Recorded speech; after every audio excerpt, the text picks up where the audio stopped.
Let's recap the other big developments of the day. Besides the surge in Israeli deaths in the Gaza war, Israel began shelling Gaza since early dawn on Sunday. Many buildings were damaged in the strikes.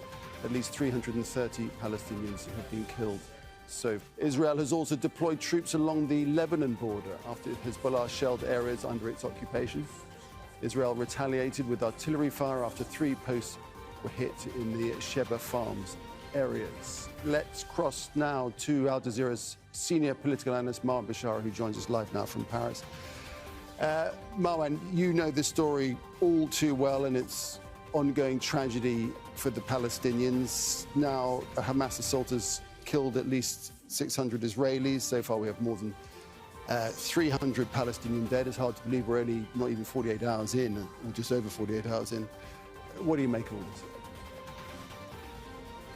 Well, first and foremost, it's tragic, as all wars are tragic, mad, I would add. And in this case, quite surreal, because we've seen it repeat itself again and again, leading to more of the same results, in fact.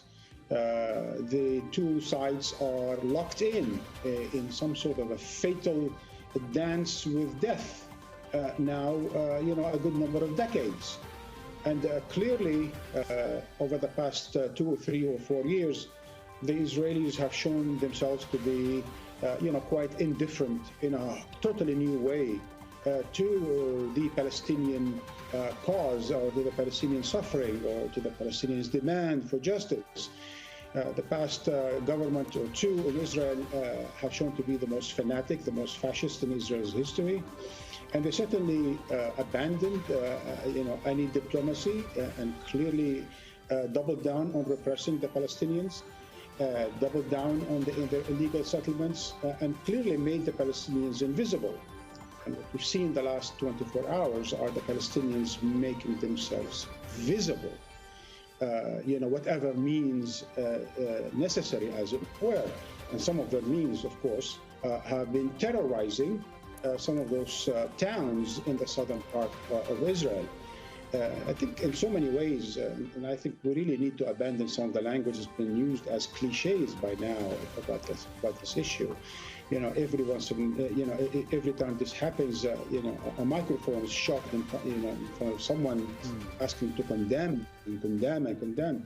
Let's all condemn, whatever, the Palestinian side, the Israeli side, but then what? Condemn for what purpose?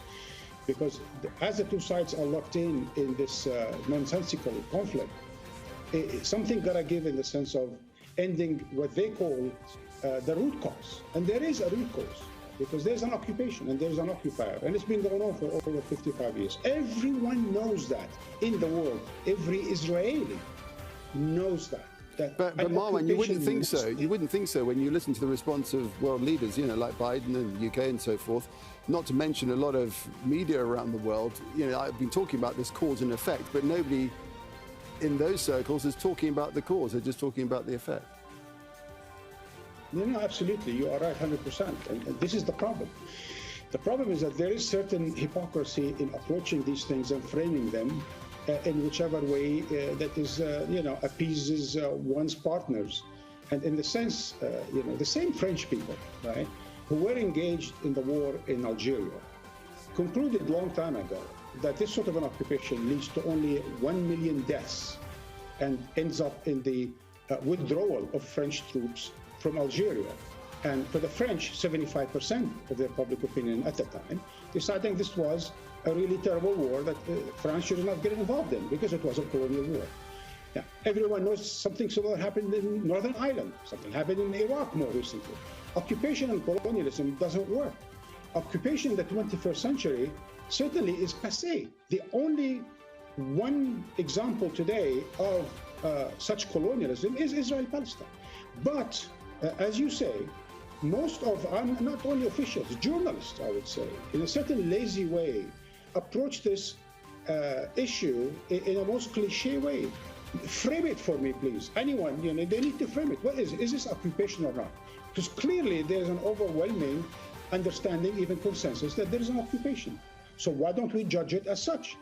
Then why don't we judge the whole scale violation of human rights and civil rights of the occupation of Palestinians, because occupation is a system of violence. But they don't do that. Why? Because in their frame, it's not the action that's being judged, it's the actor. So Palestinian commandos are terrorists. Israeli commandos are liberators and protectors of Israeli civilians. So the language being used is really double standard. The right of resistance is not accepted. And yes, as I said just earlier, Hamas has terrorized the Israeli populations and other segments of Israel, including its military, in the southern part of Israel. And I think Hamas should own up to it, because the international community has abandoned the Palestinian cause, and international law has forgotten the Palestinians and their cause. Okay. And now it seems like we're going to have to leave it there. A number of Palestinians abandoning international law. Make sure to subscribe to a channel to the latest news from RDZ World News.